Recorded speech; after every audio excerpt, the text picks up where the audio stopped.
On continue donc de parler de la Coupe d'Afrique des Nations Côte d'Ivoire 2023. On continue de parler football. Vous le savez, depuis le 13 janvier dernier, si je ne m'abuse, la Côte d'Ivoire est au cœur de toutes les attentions, de toutes les attractions. La Coupe d'Afrique des Nations s'y déroule, une compétition qui tire à sa fin, compétition au détour de laquelle, donc, pour la première fois, eh bien, le VAR ou la VAR est utilisé. Laurent Roland, Tony Ikes, Frédéric Espoir, Romambou. On se propose donc de parler de cet outil.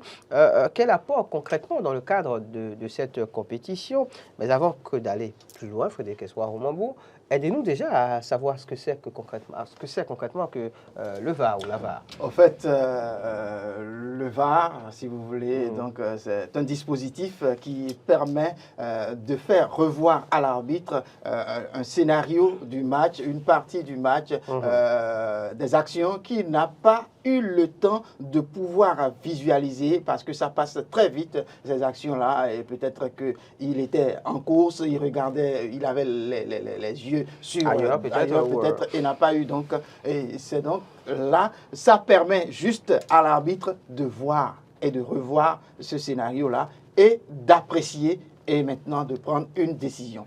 En fait, en termes de VAR, ce n'est pas celui qui donc se retrouve derrière la vidéo là-bas, l'assistant, qui donc prend les décisions, mais il c'est une suggestion peut-être. Il suggère, il montre donc la vidéo, il permet donc à l'arbitre d'aller revoir ces images-là et d'apprécier et de prendre une décision. Est-ce qu'on peut dire que c'est une sorte de troisième œil pour l'arbitre voilà, sur le terrain, une sorte de troisième œil qui lui permet de voir un peu plus loin, de voir de façon précise et dans tous les contours. Voilà, d'un certain point d'angle de vue qu'il n'aurait pas vu forcément avec, ses yeux. Je crois qu'il faut rappeler peut-être que l'historique pour dire que le VAR, en fait, la première fois que ça a été utilisé, c'était déjà le décembre 2016. Okay. Non, ça existait. Oui, ça existait, oui, mais en fait, il y avait la goal line qui avait été inventée en 2012 qui existait. Oui. Mais à partir de 2016, je crois qu'on a commencé à parler de la VAR ou du VAR. Et puis, il faut préciser que c'est le 3 mars 2018, au cours d'une assemblée générale, que la FIFA a décidé que désormais que cette technologie soit utilisée dans les compétitions. Parce qu'avant, c'était expérimenté juste dans des championnats et autres. Et dans d'autres rencontres qui ne sont pas forcément des compétitions internationales. Donc, mais à partir du 3 mars 2018, la FIFA a décidé que ce soit officiel pour les compétitions, et vous allez voir que c'est dès lors que c'est introduit dans les compétitions. Il faut dire que ça permet au moins de corriger ce que je peux appeler les inégalités dans une certaine mesure, parce que quelqu'un est hors-jeu, marque un but, parfois on tire là-dessus, il est hors-jeu, il n'est pas hors-jeu. Avec la VAR aujourd'hui, c'est clair, on a la précision dans une certaine mesure, et au fond, ça permet, parce que vous imaginez qu'une équipe qui marque sur une faute, après avoir commis une faute, un joueur marque, alors qu'en réalité, on devait siffler la faute, et puis après, les autres demandent que l'arbitre siffle la faute, et après, on valide le but. C'est une injustice, ça corrige les injustices aujourd'hui. L'arbitre qui est censé, en tout cas qui est sur le terrain, est censé, quand il a des doutes, aller voir. Et d'ailleurs, même, il est en communication parfois avec ceux qui sont sur la VAR également. Et vous allez comprendre que cette année, pour cette compétition, c'est une Sud-Africaine qui est la chef pratiquement de la VAR au niveau de la cabine pour suivre. Et c'est pour ça que vous allez voir l'arbitre Gabonais qui a sifflé la rencontre entre la Côte d'Ivoire et le Sénégal, qui devrait aller constituer la VAR sur le pénalty qu'on aurait pu accorder au Sénégal, a été sanctionné dans une certaine mesure. Parce qu'aujourd'hui, vous n'avez plus d'excuses en réalité. Quand vous doutez un peu et que d'ailleurs même les autres vous interpellent, la première chose à faire, c'est d'aller consulter la VAR et être sûr de ce que vous faites. Merci à Marcel pour ces images d'illustration à nous proposer, l'arbitre assistant vidéo. Donc VAR, on en parle et on s'intéresse notamment à l'outil et à son apport dans le cadre de la CAN Côte d'Ivoire 2023. À proprement parler, quand est-ce qu'intervient cet outil, Frédéric Espoir? Non, c'est dès que l'arbitre juge. Enfin, quand et comment? Voilà, quand et comment? D'abord, dès qu'il y a une action et que celui qui est sur la vidéo, qui est l'assistant qui est sur la vidéo, estime que il y a un problème qu'on peut revoir. Il interpelle tout de suite, puisque l'arbitre n'a pas sifflé, il interpelle tout de suite l'arbitre pour dire attention, il y a une action litigieuse. cette action litigieuse-là, c'est à l'arbitre d'apprécier. Des fois, l'arbitre est devant l'action, il dit tout de suite, il n'y a rien, voilà, et il continue. Il n'y a pas de doute en fait. Et que lui n'a pas de doute. son jugement. Voilà. Et puisqu'il est en face, il regarde comment ça s'est déroulé, il dit il n'y a pas d'action. Il peut refuser d'aller consulter. Oui, on peut l'appeler et il peut refuser d'aller consulter. Donc, il assume. Il assume. Si après, justement, au niveau de la CAF, on estime qu'il y a erreur, comme ce fut le cas pour... Comme sur le carton rouge que Sadio Mané aurait dû recevoir à quelques minutes à l'entame de la match, enfin, du match.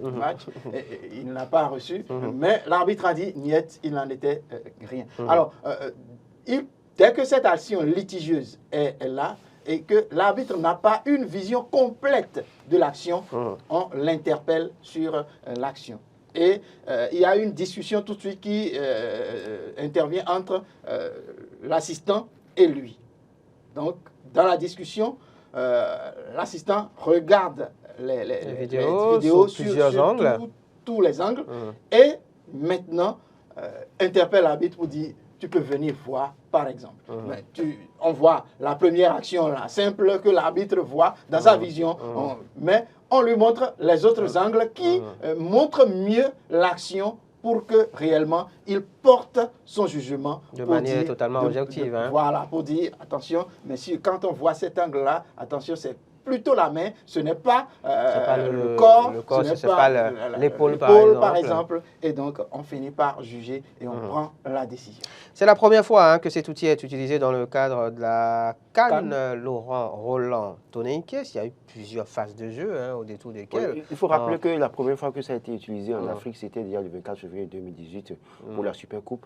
D'accord. Et puis après, le 31 mai 2019, ça a été utilisé pour la Ligue des champions de la CAF. Donc, c'est déjà la première fois que c'est... L'utilisation sur le continent. Sur le continent. Et donc, aujourd'hui, pour cette CAN-là, on a vu que c'est utilisé abondamment. Et donc, ça a permis au moins de corriger les injustices, comme je le dis, parce qu'il y a des fautes sur lesquelles, peut-être à première vue, quand vous regardez juste l'image, comme l'a dit Espoir, c'est que vous ne savez pas si c'est une faute véritablement, vous tirez, mais quand on vous en montre d'autres angles, vous comprenez réellement qu'il y a un problème. Vous imaginez que vous voyez deux joueurs passer côte à côte, l'autre a piétiné l'autre, mais comme vous êtes de l'autre côté, on a vu, vous voyez l'image, vous dites qu'il n'y a rien, et vous criez sur l'arbitre pour rien, et puis après, on vous montre l'autre angle, vous voyez qu'il a vraiment piétiné. Donc, cette technologie aujourd'hui, au départ, on avait pensé que ça allait faire perdre au jeu son originalité dans une certaine mesure, mais je pense que ça corrige. Est-ce que ce n'est pas le cas, justement? Non, ce n'est pas le cas. Sur plusieurs phases de jeu, c'est pas le cas parce que on se rend compte le jeu perd parfois beaucoup de temps pour rien. Non. Le problème, c'est que le monde évolue, il y a beaucoup plus d'argent qui sont mis dans le football. Donc, quand on met beaucoup d'argent, il va falloir aussi revoir les règles dans une certaine mesure pour que ce ne soit pas que des gens ne gagnent pas sur des situations d'injustice dans une certaine mesure. Si vous gagnez, c'est que vous méritez de gagner. C'est pour ça que vous allez voir que malgré, avec la victoire de la Côte d'Ivoire face au Sénégal, l'arbitre a été sanctionné parce que il faut permettre à ce que l'équipe qui gagne aujourd'hui n'ait pas de report des choses à reprocher. Vous allez voir que Krépin Diatta n'a pas digéré ça et au point où il est allé très loin en critiquant la cave de corruption. Donc, autant de choses sur lesquelles je pense qu'avec la VAR aujourd'hui, si l'arbitre avait consulté, ne serait-ce que la VAR, peut-être que sous d'autres angles, on aurait peut-être constaté qu'il n'y avait pas faute. Et ça l'aurait dédommagé. Oui, voilà. Donc maintenant, le simple fait de ne pas consulter la VAR le met en difficulté et on jettera le tort sur lui. Donc il y a des fautes sur lesquelles, même à la maison, on voit, on dit, mais c'est une faute. Et même des joueurs sur le terrain disent que c'est une faute. Mais après visualisation, on se rend compte que ce n'est pas une faute. C'est pas une faute. Vous voyez un peu. Donc je crois que ça n'enlève pas au football pour autant son originalité. Bien au contraire, ça corrige beaucoup de choses. Frédéric Espoir Mambo, est-ce que vous diriez la même chose sur plusieurs phases de jeu? On se rend compte que oui, on arrête le match, on visionne, on revisionne, on revisionne, évidemment ça ne se dit pas, mais pas fini. Peut-être qu'on s'en tient à la décision prise au préalable par l'arbitre sur le terrain. Oui, mais ça, il faut reconnaître que... Comme ça, tout le monde est d'accord. Non, d'abord, ça casse un certain élan. Ça casse le rythme. Et puis, des fois, ça met un peu plus d'anxiété sur une équipe. Voilà. Et pour finir, on revient à la décision des fois, ou des fois, c'est une décision contraire. Mais tout ce qu'on peut dire, c'est que en réalité, tout ce qui est injustice en termes de... parce que vous connaissez les joueurs, hein, ils sont très capricieux, et ils sont pour la plupart du temps assez taquins sur un certain nombre de choses. Ils mentent beaucoup aussi, oui, pour dire les choses clairement. Pour dire les choses claires. Ils mentent beaucoup aussi, ils se couchent parfois, on leur fait rien, ils se couchent. Imaginez que la VAR avait existé, la main de Dieu. La main de Dieu de Maradona. N'aura jamais... La preuve, regardez, Mozambicain, je pense. Oui, qui a marqué avec la main. Marqué avec la main, vous avez vu? Et ça passait. Et pourtant, il savait que c'était avec la main qu'il a marqué. Il célébrait, il a célébré. Vous aviez vu le but le deuxième but que Osimhen a marqué, par exemple. Oui, la dernière fois, oui. Mais malgré tout, on a vu qu'il y a quelques centimètres donc, de on reçoit un intervenant, hein, s'il y en a donc au 96, 76, 68, 68. Je crois que Osimhen avait même marqué aussi la dernière fois pour les demi-finales, les quarts de finale face à, comment vous appelez, à l'autre. Et hier, il avait marqué comme ça et on a annulé à cause de la VAR. Hier, par exemple, on aurait pu siffler un deuxième penalty contre l'Afrique du Sud avec ce carton rouge qui est venu.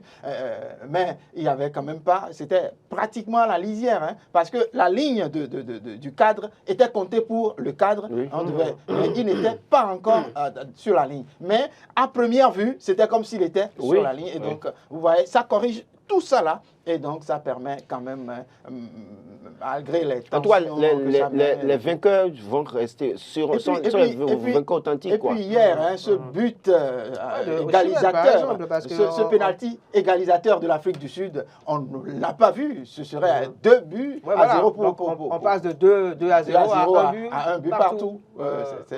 C'est quand même... D'une minute à l'autre, dû à l'utilisation de cet outil. Est-ce que vous direz alors que oui, la CAF a fait une bonne option que d'implémenter cette c'est une très bonne option, je le dis, c'est une très bonne option, une très belle option parce que ça corrige toutes les imperfections, en tout cas presque toutes je crois que la CAF ne pouvait pas faire autrement parce que les joueurs jouent dans les championnats européens et c'est utilisé là-bas. Donc pourquoi ne pas... Et la CAF fait partie quand même d'une des grandes instances de la FIFA et donc on ne peut pas continuer à jouer de façon... archaïque quand même, le monde évolue. Donc, En définitive, qu'est-ce qu'on retient de l'utilisation de cet outil dans le cadre de la Coupe d'Afrique des Nations? Qu'en pensez-vous? 96, 76, 68, 68 pour nous faire part de vos avis sur la question. Je précise que vous pouvez également nous faire part de vos pronostics par rapport aux 2 rencontres à venir. La petite finale le samedi devant opposer la RDC à l'Afrique du Sud, puis la grande finale, cette rencontre qui va se jouer entre 2 équipes de la sous-région. Je parlais de la Côte d'Ivoire et du Nigeria. On en a encore pourquoi 2-3 minutes pour recevoir peut-être des interventions au 96, 76, 68, 68. Laurent Roland, Tony Kess, on s'intéressait donc à l'apport de cette technologie dans le cadre de cette compétition et vous nous disiez que oui, à tout point de vue, c'est une bonne option, c'est avantageux pour la compétition. Oui, c'était avantageux pour la compétition. Comme je dis, j'insiste là-dessus, ça a corrigé les injustices. N'eût été la VAR, le deuxième but en cas de finale par Osimhen aurait été validé. N'eût été la VAR, c'est que le but aurait été validé encore hier. Ça se joue sur des détails. Et quand vous jouez dans une compétition comme ça avec la VAR, tout ce que vous gagnez à la fin, vous êtes sûr de ce que votre victoire est méritée dans une certaine mesure. Il n'y a pas de but sur jeu, il n'y a pas de but de main, il n'y a pas de but après une faute commise dans une certaine mesure parce que la VAR a été utilisée pour montrer que chacun... En fait, quand vous regardez un peu aujourd'hui, quand il y a une décision, tout le monde est unanime sur la décision pour dire oui, ça règle les conflits. Ça règle les conflits dans une certaine mesure. C'est quand l'arbitre refuse de consulter la VAR que ça crée des problèmes et ça fait jaser à la fin.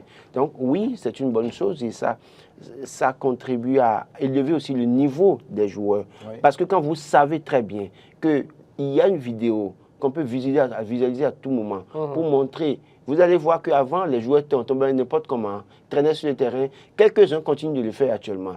Sinon que vous les voyez, quand ils tombent automatiquement, ce n'est pas mieux se relèvent. S'ils ne sont pas véritablement touchés, ils se relèvent. Mais avant, il suffit de passer, surtout nos amis algériens, tunisiens, marocains, il suffit seulement de passer à côté d'eux, surtout quand ils sont en train de mener. Ah mais écoutez, vous passez juste à côté d'eux, ils tombent. automatiquement, il s'allonge au sol et qu'il n'y avait pas la VAR. Et l'arbitre, peut-être il est loin, il voit que vous êtes passé, il pense que vous lui avez donné un coup de poing, il vous donne un carton simplement. Ils ont surfé tout le temps sur ça. Mais avec la VAR, vous allez voir que ils n'ont pas eu cette chance-là. Vous allez voir que quand ils jouent, ils sont obligés de bien jouer. Et finalement, ils sont tous partis avant Apparemment, vous vous en réjouissez. Mais je m'en réjouis parce que certains parmi eux ont dit qu'ils ne sont pas en Afrique. Ils sont dans le Portugal, la France. Donc, ils n'ont qu'à aller jouer. C'est un autre, ils n'ont qu'à aller jouer une fois là-bas. détail. C'est un autre détail. Oui, donc, voilà, au-delà de tout, je crois qu'avec la VAR, il n'y a pas de tricherie. Il n'y a pas de tricherie.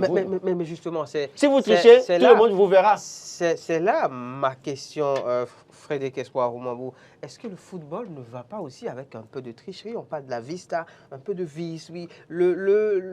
Cet outil vient enlever un peu tout ça au football. Je reconnais que ça enlève un peu les grues, façon de gruger. C'est ça le football, c'est ça les malices des voilà, joueurs. C'est ça le football. Ça enlève tout ça, mais quand même, il faut reconnaître que le football aujourd'hui a évolué et donc c'est devenu, ce n'est plus le football où ça ne rapportait rien. C'est pas le football. Aujourd'hui, que vous jouez on jouait dans la rue. C'est plus le football.